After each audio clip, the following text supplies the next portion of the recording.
Our slogan is that the establishment is not waging a war of ideas. They are waging a war against ideas. We believe that ideas should be heard, good ideas and bad ones, so that we can have discussion and debate and actually, figure out solutions for what's going on in our country and our world. But that doesn't happen when you're not allowed to debate at all.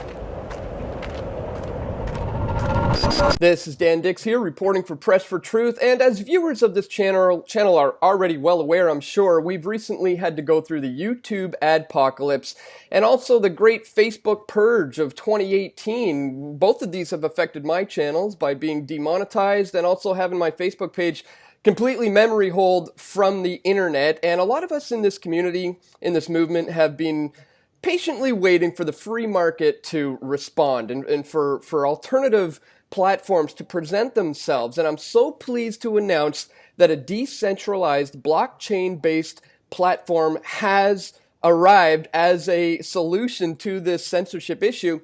And so joining me on the line today is one of the founders of ISEGORIA, this new platform, independent investigative journalist Ben Swan. Ben, thank you so much for taking some time to speak with us here today on Press for Truth. Absolutely, Dan. Thank you for having me on. Now, I want to get into the specifics, like the technical aspects of this new platform, how it's going to work. But before we get into that, maybe you could just start us off by letting us know, why was there a need to start it in the first place? Or, what was the reason for launching ISEGORIA for you? Yeah, so actually, the desire to launch this actually predates the Facebook purge and YouTube's demonetizing of a lot of channels. It actually started because, as you know, Dan, I've spent 20 years in broadcast journalism. I've worked for Fox, NBC, CBS stations across the country. I've been independent. I've worked for mainstream. I've been independent again. And my most recent reiteration of becoming independent happened when I had the opportunity to partner up with a digital currency, Dash, digital cash, in order to fund the reality check series that I do. That lasted for 4 months. And then I moved over to Smart Cash, who I'm currently with, and Smart Cash is my sponsor. And Smart Cash, again, is a private, decentralized cryptocurrency. But the thing that both Dash and Smart Cash have in common is a treasury system. So one of the things that's happened over the last year is that as a lot of independent media have been purged, I have not been purged yet from Facebook or from YouTube, or demonetized, I guess you could say, from YouTube. I actually wouldn't know if I've been demonetized from YouTube. And the reason for that is because I don't put ads on my Google ads, I should say, on my videos on YouTube, because I'm sponsored, right? And so one of the things I saw early on of this year was when I started moving in this direction, going to both Smart Cash and Dash, which both have a treasury system, by the way, which allows for projects to be funded through their cryptocurrencies.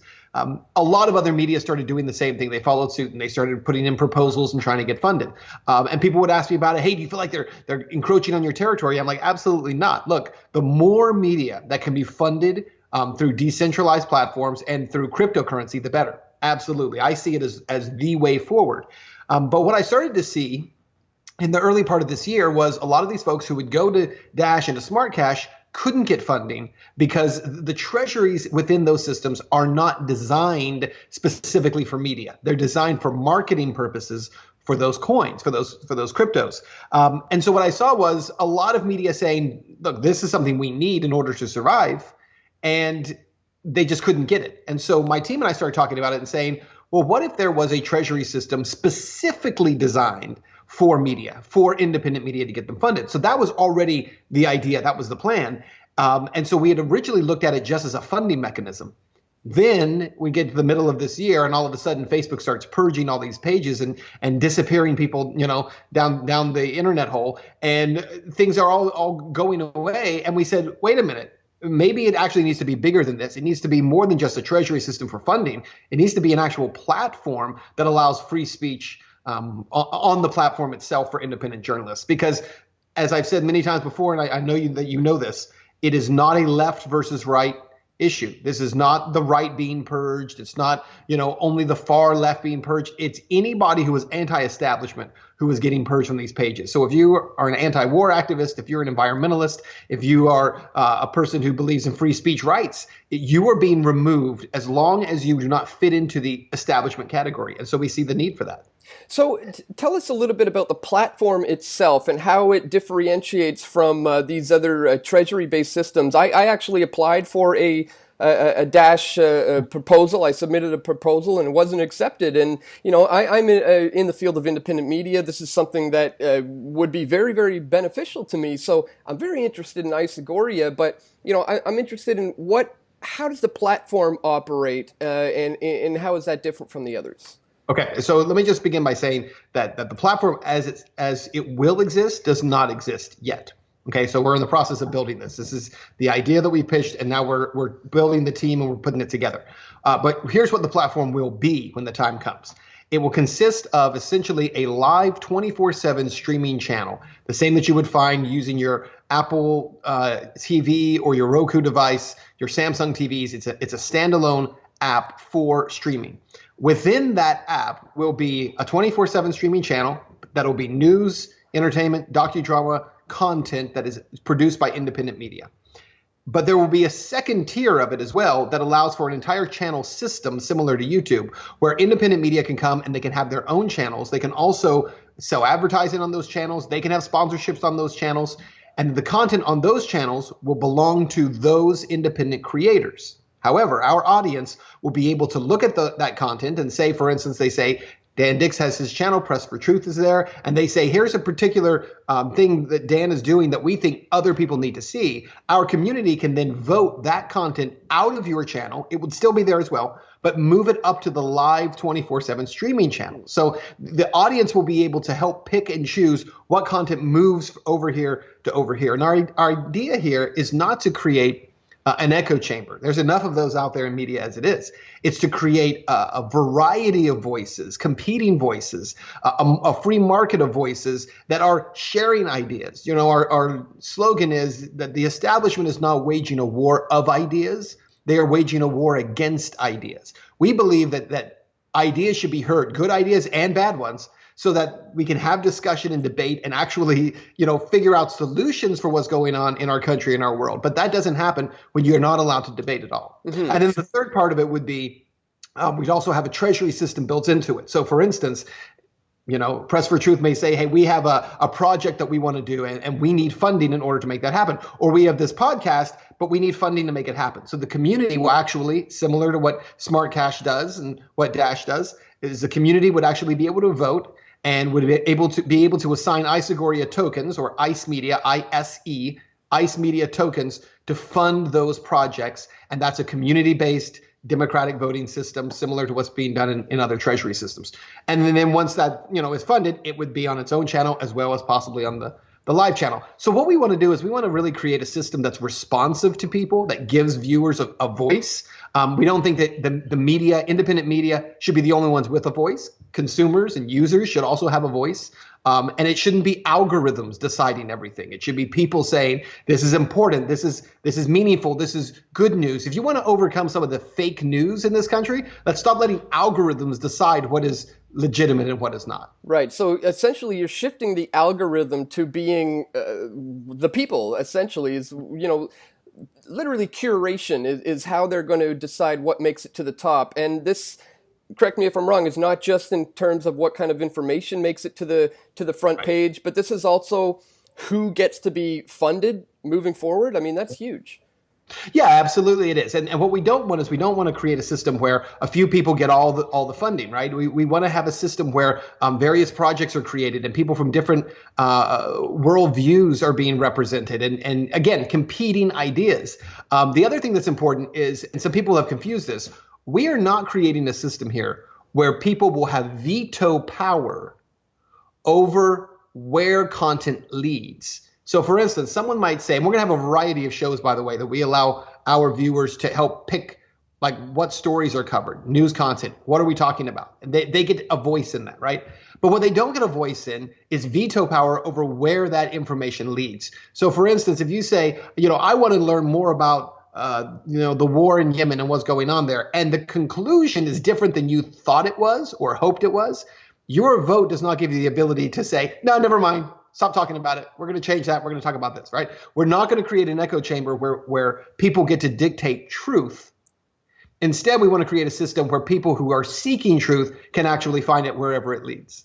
And how about the 24/7 live news network channel? How is information on there going to be curated, and how does someone like myself find themselves on that channel? Okay, so a couple of ways that it will happen. Number one is we will actually work with production companies and independent creators to create episodic series and news content that's running 24/7. A lot of it is going to be based on the market. So if, for instance, you have a show and you say, well, I've got a channel. So you've got a channel over here on the channel side, but you're producing a show that people say this is a good show, or that we say, hey, look, there's great content coming out here. Interesting. It's provocative. It's they're doing good journalism over here.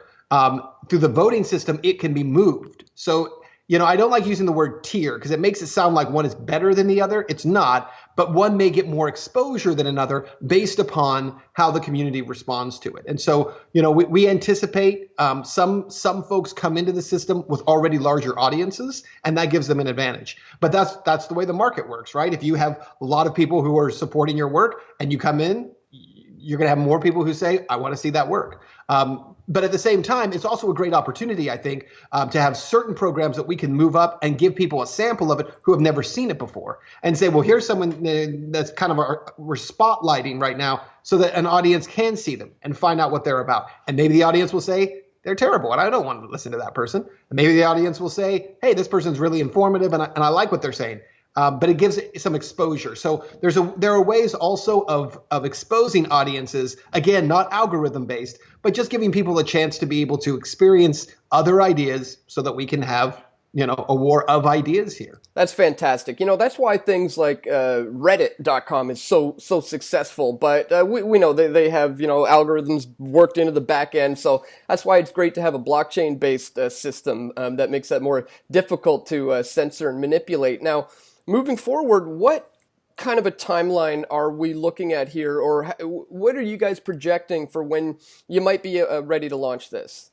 So right now we're looking at probably the fourth quarter of 2019. It would actually be up and running. So right now we're in our seed round phase, so we're raising the funds right now to go out and actually start building this thing. We're really building two things at one time. You're building a blockchain-based technology and all the work that goes into developing anything on the blockchain. And then simultaneously, we're going to be building a media company. So you have two things happening simultaneously. But I think, if everything goes well, we're hoping to get our seed round wrapped by the end of this year, 2018, get things rolling with some content, but get the full streaming app up and running fourth quarter of 2019. Yeah, that is exciting. That sounds amazing. So I'm really looking forward to when that is going to be launched. So definitely keep us posted on that. Where will people be able to go if they want to learn more from you about this, or to be able to join, or even get in on helping to fund this project? Sure, absolutely. Well, right now, the easiest way to do it is you go to isegoria.com, which is ISEGORIA. I know it's a long name. We're going to be ICE Media, ISE, to be easier for people to say. But if you go to isegoria.com, we have a whole list there of exactly how it works, all the different levels, how the funding works, where we'll be available, and then also where you can leave your contact information. You can get on an email list to learn more about it as developments are happening. And then if you also want to help with the funding part of it, something else to keep in mind, our intention right now is to eventually do an STO. So one of the ways that our viewers will have some of this is through an STO that gives them actual tokens, and those tokens will represent voting rights. That's the idea right now. So there will be voting rights that will be available, and they will become available, and that should all happen hopefully in the summer of 2019. A lot of it, is the crypto market. Got to come back up. And so hoping that those things kind of coincide in terms of timing, we'll see how it all works out. Yeah, that's very true. It all kind of does center around that, so that's going to be key moving forward. So we're going to have to pay close attention to that. I guess final question, just in closing. What are your general thoughts on the current state of free speech? Not just in the U.S. and Canada, just all around the world. There seems to be a global censorship movement happening. What's your take on the current state of free speech? So I think it's pretty simple, right? That 10 years ago was 2008. And the internet, while it was certainly a great place for commerce and some discussion, it was not a great place for news information. And over the last 10 years, I think we saw a dramatic shift that took place that nobody was expecting. I don't think anybody ever thought that Facebook, which was at one time a way of rating which girl was hotter on Yale's campus or Harvard's campus or whichever one it was, right, would eventually become this behemoth media company by which people could share information within their circles. And I think what the shift that took place over the last decade really was dramatic in terms of giving people freedom to no longer rely on mainstream sources for news and information. And I think what we've seen in the last 2 years, really since the 2016 election here in the US, is a lot of these power players have said, wait a minute, we've lost control of mainstream. We knew we were losing control of it. What we didn't know was where people would curate information, that they would use social media to do that, Twitter and Facebook and YouTube, that they would use these sites in order to get information out. And so what we're seeing now is we're seeing this condensing and this kind of control over, let's get control of these sites, because if you can control the sites, you can control the information. You control the information, obviously you keep the public in the dark. So I think what we're seeing right now, you're right, it's not a US problem. It is a global problem of power players who realize that the way to control information right now is going to be through social. And they know that. So the only option is you've got to create competing platforms. And there are some out there. Minds.com is a great one. Gab went through a whole set of issues just recently, which again is ridiculous to me. The fact that Gab would be blamed for a synagogue shooting that they had nothing to do with. The guy who was involved in the shooting had social media sites on other sites. He was not an owner of Gab. He had nothing to do with Gab, right? But I think the way the media responded is so telling about what's happening. They recognized the challenge that Gab was creating, and they recognized the competition that was there and decided that they had to obliterate these guys in order to be able to keep control of the information. So it's a tough spot. I mean, I think we've been living through, you and I are fortunate to have lived through one of the most dramatic shifts in information that the world has ever seen, the most dramatic shift.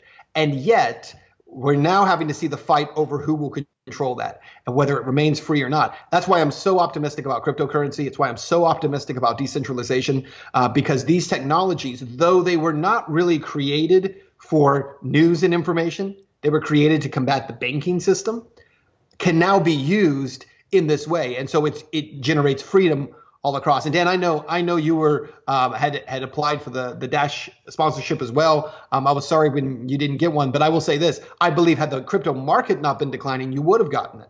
I think others would have. I think Free Thought Project would have remained funded if it had been going up. We would have remained funded, I think, with them.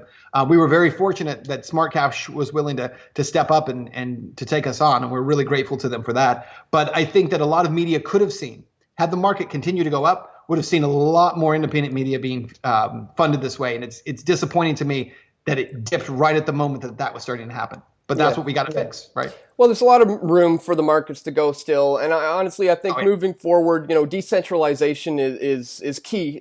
Moving forward, so long as we stick to that, when it comes to building these platforms, we should be okay moving forward, and hopefully the free market will respond and we'll survive this censorship attack. So, in the end, I think the free markets always win. Yeah. It may not be in our lifetime, but they always win, right? Because freedom always wins. Ultimately, I think the draw of mankind, humankind, is toward freedom. It is not toward bondage. It is not toward slavery. It is not toward mass control or centralized control. The draw of the human spirit is toward freedom. And I think it's always going to be moving that way. I just hope that in our lifetime, we get to help to move it that way, not just have to sit back and wait for the next generation to do it. Yeah, exactly. It's a good way to put it. We're kind of like at a fork in the road right now, and we're going to want to look back, at history and be able to say that we were on the right side. We were on the side of truth. We were on the side of freedom. We were on the side of individual liberty. And I'm very pleased that ISEGORIA sounds like a platform that's going to be able to provide such a thing. So once again, Ben, thank you so much for joining us today. All the links will be located in the description below for anybody who's interested. You keep fighting the good fight, man. Thanks, Dan. We all want truth.